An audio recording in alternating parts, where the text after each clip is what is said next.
U.S. Central Command says that an Army Apache attack helicopter was lost at sea and crashed while off the coast of Oman. It was on patrol as part of the U.S. military presence in the Persian Gulf, enforcing a blockade on Iran, preventing ships from entering or leaving Iranian ports. Earlier today, President Trump vowed to retaliate against the IRGC following that alleged Iranian attack on a U.S. Apache helicopter near the Strait of Hormuz. Now, the AH-64 Apache helicopter was downed, although we don't know if it was a mechanical error, if there was a mistake by the Iranians, or if it was an intentional strike. 2 crew members were luckily rescued, and Trump claims that there were no injuries, although there is some reporting that conflicts with what Trump says about no injuries. The incident was first reported by the New York Times, which said that an Army Apache helicopter gunship went down in unclear circumstances. And to be quite honest with you, at this very moment, I think the circumstances remain pretty unclear. Now the United States, though, is saying that Iran was behind the attack, and that could be the justification the Trump administration intends to use to justify the latest strikes against Iran, although that story is developing as we speak.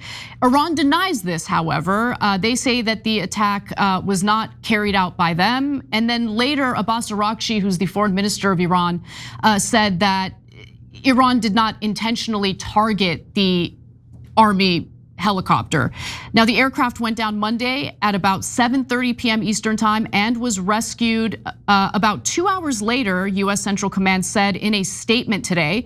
The crew members of the AH-64 Apache attack helicopter were in stable condition, and the details of the incident are under investigation. Now, the way the 2 aviators were rescued kind of gives you a sense of just how much warfare is changing, especially when it comes to using unmanned equipment, and this is definitely an example of that, so take a quick look.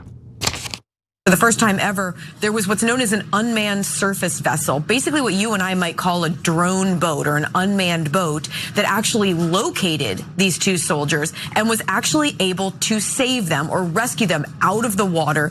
The boat then moved them to another location, again, unmanned, took them to another location where they were picked up by a helicopter. They're now both receiving medical treatment, a U.S. official telling us that while they both have some injuries, they're not considered life-threatening or that serious. So the concerning part about this story is the fact that initially Trump said one thing, then he said something entirely different, and then the US carried out strikes against Iran. Initially, he said that the United States must, of necessity, respond to this attack. But then later, in a phone conversation with journalists over at the Wall Street Journal, he said something entirely different. So this is what they write. In a phone call with the Wall Street Journal on Tuesday, Trump said the blockade was making Iran very poor and said he would keep it in place as long as necessary. He sought to play down the helicopter incident, saying it wasn't a big deal and stressing that the pilot was fine. Okay, so there were 2 crew members, they were rescued. It does appear that they're fine. And then immediately after that, the US carries out strikes against Iran. So it's really hard, Glenn, to believe anything that comes out of this man's mouth. And it makes it really appear as though there is no disagreement between Trump and Netanyahu, that they're both playing us, that they're both creating this illusion of disagreement in order to carry out like surprise attacks against Iran, right? Because how do you go from, the attack wasn't a big deal to now striking Iran? I don't understand. You know, the problem is exactly what you said, which is that every country, every government lies about war. It's just a weapon of war. But Trump is on a completely different level.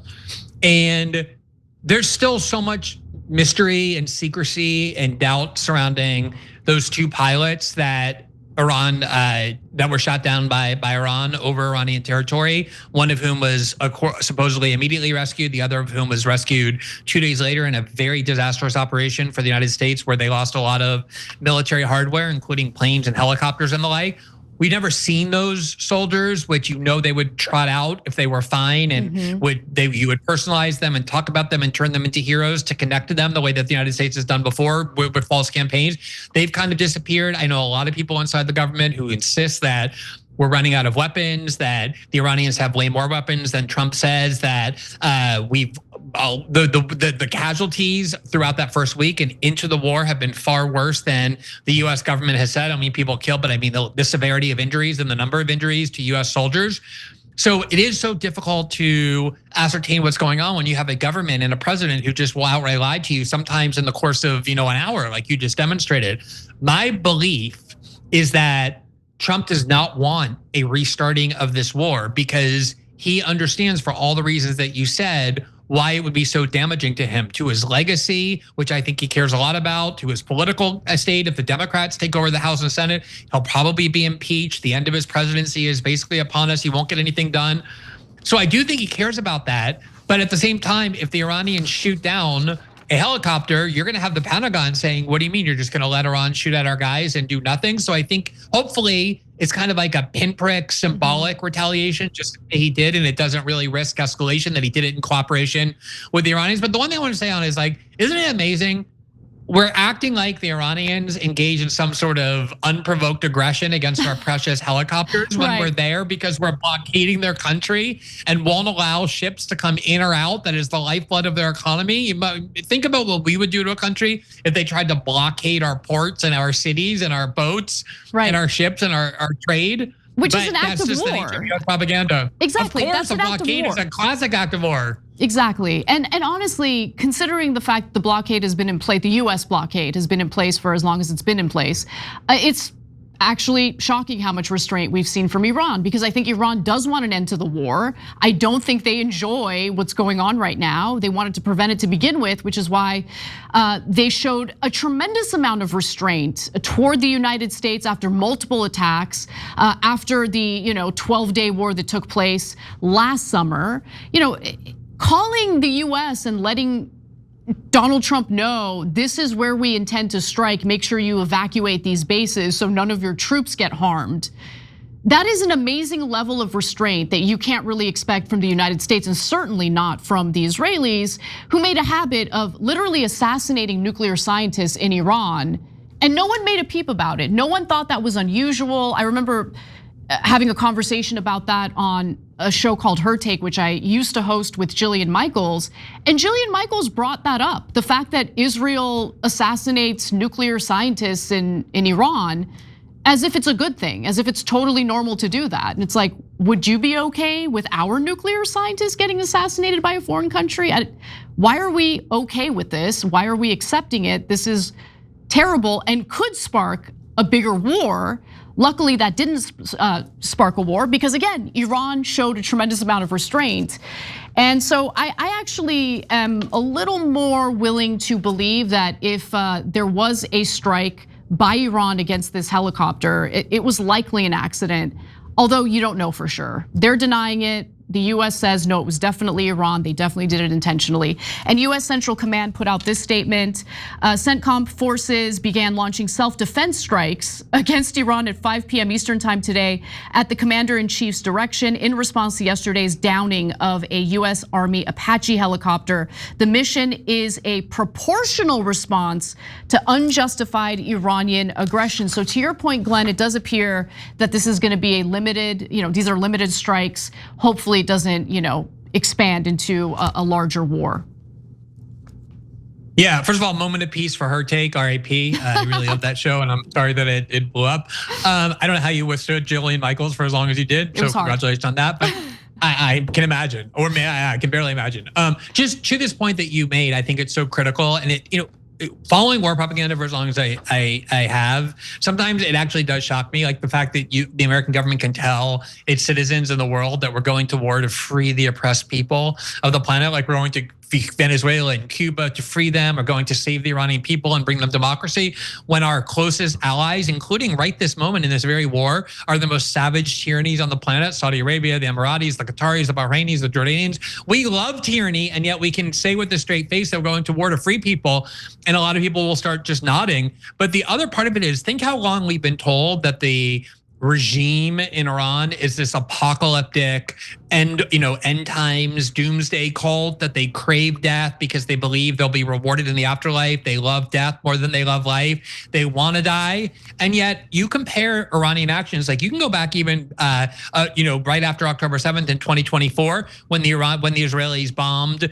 the Iranian consulate in Syria and killed people on their soil who had been invited to the inauguration of their president. Acts of war for sure. The Iranians, when they sent missiles to Israel, which they felt obligated to do, sent these like slow, older model missiles that they knew were going to be intercepted, told the United States they were going to do it, did the same thing, as you said, when the Iranians felt obligated to retaliate against US bases and told them to evacuate the bases, told them exactly where they were striking.